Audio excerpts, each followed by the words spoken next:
Hello everyone, welcome to my new video. আশা করছি সবাই ভালো আছেন।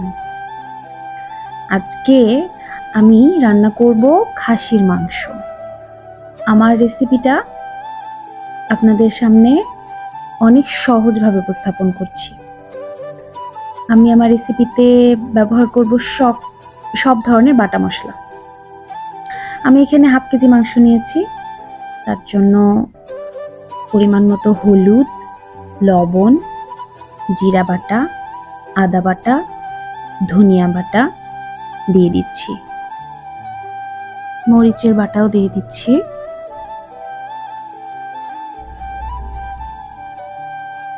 সব মশলা দেওয়ার পর মাংসটা আমি মেখে নেব।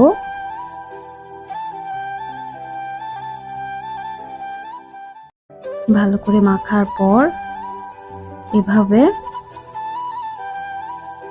রেখে দেব 1 ঘন্টা।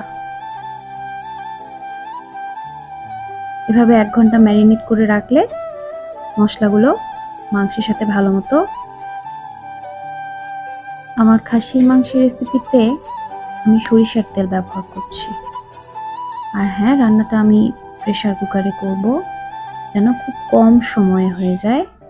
আর চটজলদি রান্না করার জন্য প্রেসার কুকার খুব কাজের একটা জিনিস।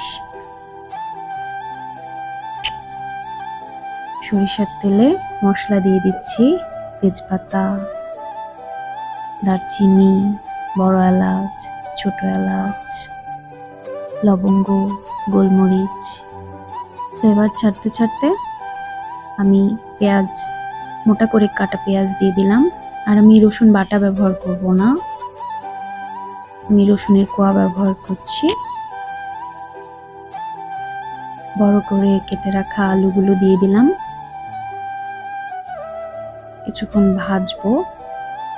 হালকা করে ভেজে নেওয়ার পর আগে থেকে ম্যারিনেট করে রাখা মাংসটা আমি দিয়ে দিচ্ছি।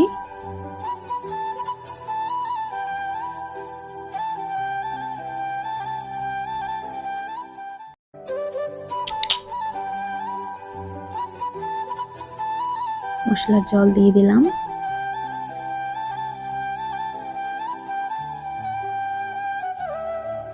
এবার ভালো করে কষাবো বেশ কিছুক্ষণ ধরে। মিডিয়াম আঁচে মাংসগুলো কষাতে থাকবো। এর মধ্যে একটু আমি অ্যাড করছি সরষের তেল। তারপরে কষাতে থাকবো একটু ভাজা ভাজা ভাজা ভাজা করে নিয়ে। তারপরে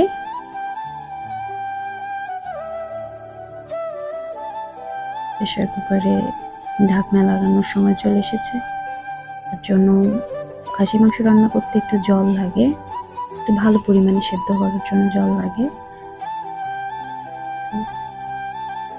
আমি প্রয়োজন অনুসারে জল দিয়ে দেব। মাংসগুলো ভাজা ভাজা প্রায় হয়ে গেছে, এখন জল দিয়ে দিব।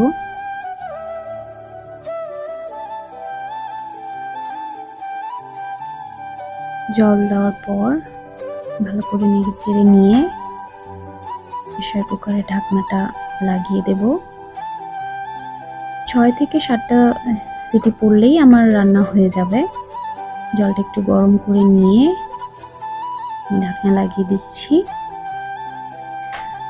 10 থেকে 15 মিনিটের মধ্যেই আমার রান্নাটা হয়ে যাবে। হ্যাঁ, এ পর্যায়ে আমার রান্নাটা প্রায় শেষ। 6-7টা সিটি পড়ার পরই আমি ঢাকনা খুলে নিলাম। তো দেখলেন তো কত সহজে হয়ে গেল আমার আজকের মাংস রান্না। আজকের মতো বিদায় নিচ্ছি। ভালো থাকবেন।